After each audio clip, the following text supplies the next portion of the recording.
This episode of Captured Pittsburgh's Darkroom has been made possible in part by contributions from Small Universe Media and Captured Identity. Today we're featuring the song Grand Scheme by NVSV. Okay, we're rolling? All right, a couple seconds of silence to intro and we'll go. You can do like silent chit chat. It's Judas, do anything for the coin. Don't make me pull from the groin. I feel like Joseph, they want the clothes from my loins. Smoking it tastes like orange. I had a dream, you will address me as king. Don't ask what the do with me. I do my thing. Get caught, they gon' sing. Now I just sit in the bing. Stuck in these walls, I hit the pit, watch me fall. Hello and welcome everybody to Captured Pittsburgh Darkroom, where we meet a bunch of people, and in this case we're starting to meet some of the artists from our March gallery, March of 2018. With me today is Monica Godfrey, who managed to get into our gallery. Thank you for coming and joining us. Thanks for having me. Well, let's start and talk a little bit about you and how you got to be you and how you started taking pictures. Well, I've kind of always been a picture taker. So I was that kid that had a Polaroid camera as soon as I could get my hands on one. And I was a teenager who was always at family functions taking pictures. And so I've always had a love affinity for photography. Probably the ability to like capture moments and then, look back years later and realize, how awesome it was to be in a particular place in a particular time. And then eventually, I did a few weddings for friends and realized that I really did love photography. So I've been trying to hone my skills ever since. And is there one particular type of photography that really interests you? Yeah, I think my favorite type is portrait photography. And I think it's just the ability to kind of, get up close and personal with folks and kind of look into their eyes and capture that feeling. So far, that's the type of photography I like the most. That makes sense because that's kind of, you're almost making a statement about the person, trying to kind of convey who they are. Right. Now, do you have any memory of the first photo you've ever taken? Oh, that's a good one.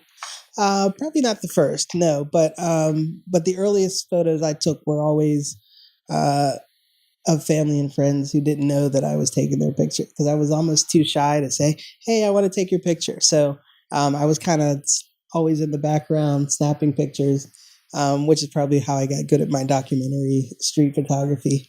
Just kind of taking people candidly who don't know you're taking their pictures.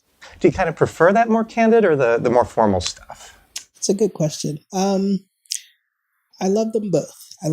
Like I do love like going to parades and taking audience shots and going to public events and taking shots. So it's kind of probably 50-50 split.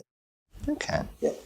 And out of all of those pictures that you've taken, do you have one that you really think is just your favorite, the one you really, really love to show off and tell people about? I love taking pictures of my kids. So I have lots of those candid shots of them just kind of being in the moment. But probably my most proud picture is, it's an unassuming picture, but it's one of a model that I took in New York. But the picture was taken at a workshop for Jason Lanier, who's a photographer that I follow online. And I think he's amazing, not just his work, but also his character. And so I had the privilege in October to travel to New York, participate in his workshop. And I got one of my most favorite pictures there of a model. She's on the right side of the screen. And there's, a lot of space, but her expression is just perfect. I turned it into a black and white, so it's got a lot of dramatic effect. And I still look at that picture and I go, I can't believe I took that picture. So right now, that's my favorite image that I've ever taken. And did you actually go there just for the workshop? Yeah, actually. Oh, wow. Just for the workshop. I mean, it was in New York, so there was an appeal there to make the trip. But yeah, that was the purpose. And around here, is there a particular place that you like to take pictures of people? I like downtown, to be honest with you, because you can get a little bit of everything. And if you like blurring out the background and having lots of color in the background, there are a lot of good spots to make that happen. And some other neighborhoods like Lawrenceville, I like shooting over there as well. Very good. So we'll talk now a little bit about the gallery photo, and this was actually one of the rather more special photos. In March, we did a theme of music for our Shadyside Open Air Photography Gallery, and two of the photos were actually from our February workshop on concert photography, and those two shots were actually picked by the artists themselves. So, Monica, your shot was of J.D. Eicher, who was one of the artists at that workshop, and he actually picked this one himself because he liked it so well. Tell us about getting that shot. Sure. That particular shot, I took about 200 shots that night. And that was one of my favorites. I was excited that he picked it. But it was taken during the time that he was actually speaking to the audience, and he wasn't singing. And I think a lot of people had put their cameras down and they were listening to him talk. And then I walked to the right of the stage left, and I took the picture across the stage. So I got, mostly him in the shot. And prior to that, a lot of my shots were, straight on, just him playing the guitar or singing, whatever. And I thought this shot felt kind of intimate because it was him speaking and expressing himself. And it was at an angle that I, hadn't explored that night. So when I took it, I was happy with it. And then when I got home and I started to edit, and I realized, man, this would be really dramatic and awesome as a black and white. And I changed it, and it really came alive. So I was like, I was excited about that shot. Very good. And what would you say is your feelings on kind of being picked for that? Well, that's awesome. Because there were hundreds of shots that night, and I had no, idea that mine would be chosen. And for the artist themselves, because he talked about that night, JD talked about, how particular artists can be about their image sometimes, right? Because, they may not want a shot with their mouth 10 inches wide and them hitting that high note, because it's not as appealing to them. So to actually capture an image that he enjoyed and felt worthy to put in the gallery is awesome to me. And I think a lot of your words to describe that are perfect, because it was kind of an intimate moment. He was really kind of opening up to the audience, and it wasn't about the music at that point. It was about kind of him connecting with everybody. So that's probably an excellent description, I think, of your shot there.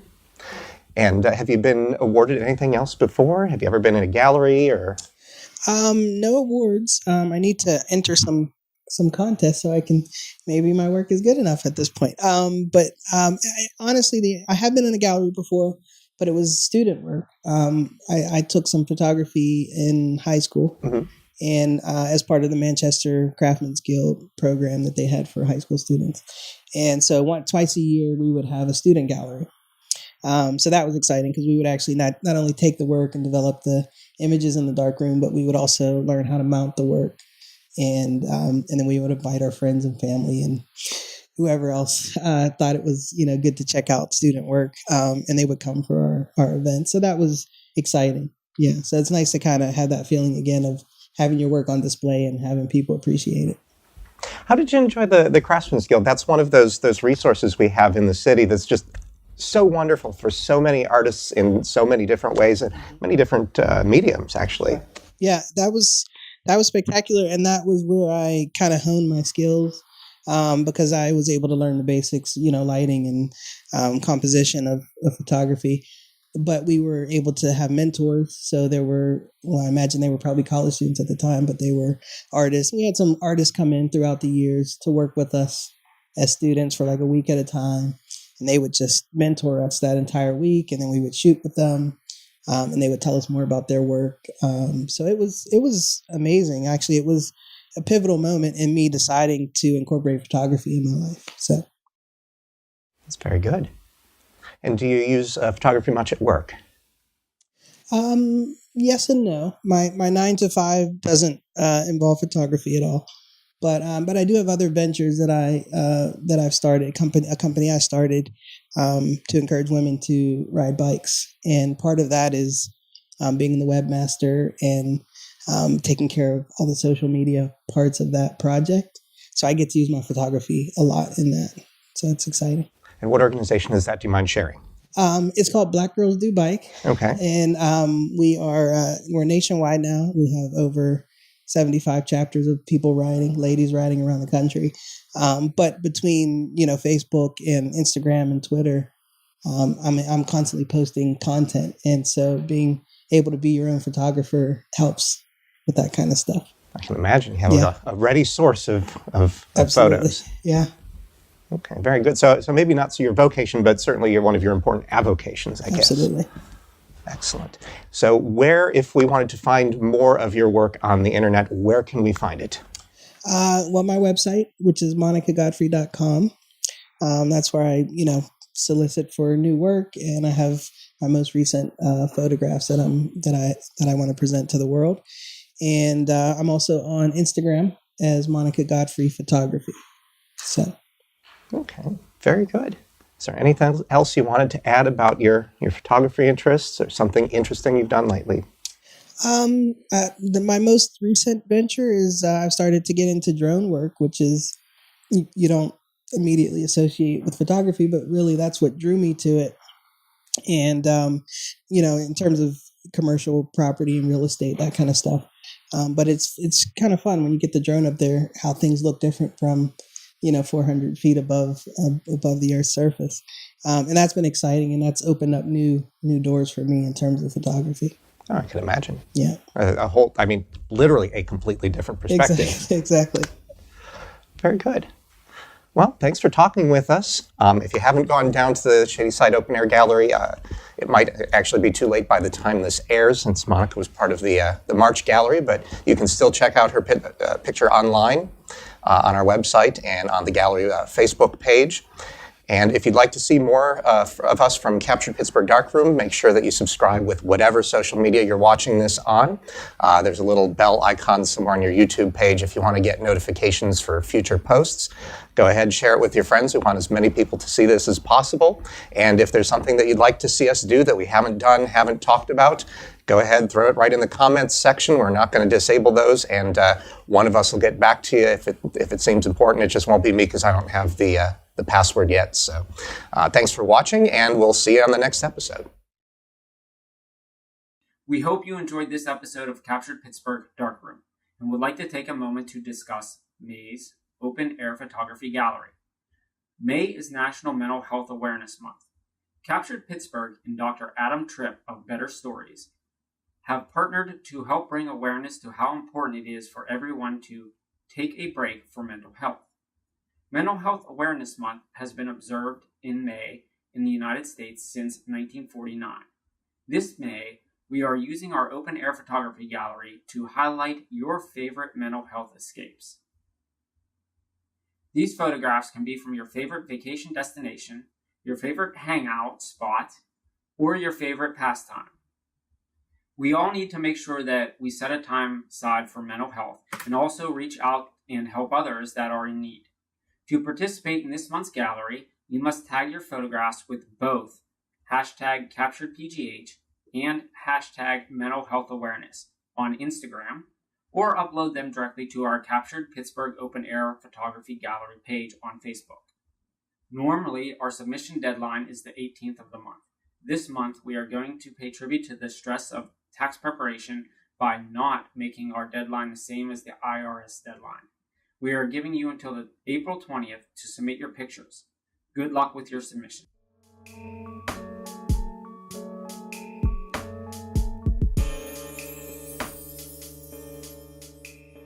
Captured Pittsburgh Darkroom is produced by Jason Fait, Adam Thomas, and Jason Kodat. Captured Pittsburgh Darkroom is a Captured Cities production, copyright 2018.